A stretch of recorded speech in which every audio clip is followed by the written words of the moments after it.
He's funny, he's witty, he's a kick in the ass. It's Poolside Chats with Dr. McLaugh. Good afternoon, and welcome to Poolside Chats with Dr. McLaugh. We hope you're having a wonderful weekend. And now here he is, the one and only Dr. McLaugh. Hey everybody, how we doing? Dr. McLaugh here. Welcome to Poolside Chats. And I have a confession to make. I, Dr. McLaugh, am hooked on podcasts. One of the things I love about podcasts is they are positive and optimistic. And they are usually motivational. You could do it. And they also preach hope. It seems an element of despair has crept into the fabric of society, and it's easy to slip into a negative space. We must constantly remind ourselves to stay focused, keep the faith, soldier on, and podcasts can help us to do just that. Onwards and upwards.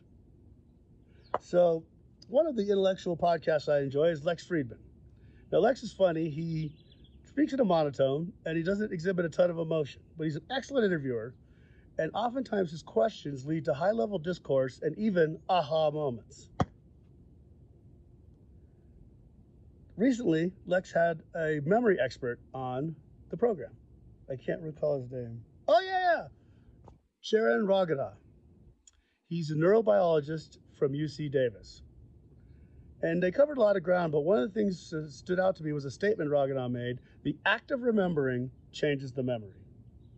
So for instance, if you attend an event, and then a week later you're at a party and you're relating that event to 3 people, and one of them chimes in and says, I know about that venue, and they offer a tidbit of information about the venue.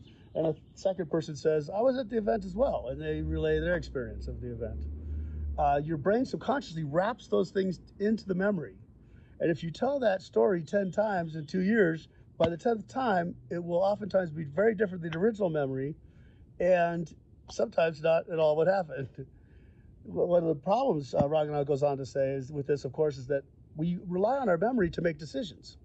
So if our memories are constantly being altered, and we're not even really aware of it, how good are the decisions we're making?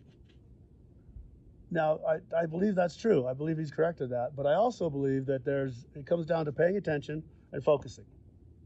Easier said than done. I mean, most of us suffer from a touch of ADD. Squirrel! Or sometimes some of us more than a touch of ADD. And you can't just say, I'm going to be more focused and pay more attention, and there you go. It's not that easy. So, for instance, in my office, on my whiteboard, I have my own quote, don't forget to remember what you know, across the top. And underneath that, after watching this podcast, I put, don't forget to pay attention. And so I believe, here's what happens. You got 5 things on your mind, you're walking down the hall in the office, and somebody approaches you with another story or another problem. And you're like, oh, I can't do it. I got these 5 things on my mind, and you're frazzled. So I believe if you set those 5 things aside and focus in on what's in front of you, I call it the conscious present state of mind, that your brain will be running through the other 5 things in the back of your head. You'll train your brain to focus in on what's in front of you, which will then lead to the focus on the other 5 problems, and you'll solve them more efficiently. It's my own personal theory I've been working on. And so, but you have to write it down. You have to constantly remind yourself of it, or you won't remember to remember. So let's all make a concerted effort to sharpen our focus,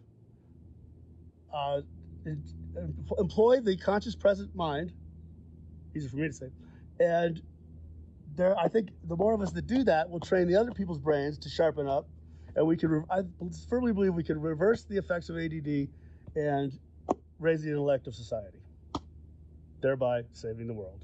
So join me, Dr. McLaugh, in saving the world. And this has been Poolside Chats. Hope you enjoyed it. Tune in again, and through it all, of course, don't forget to laugh.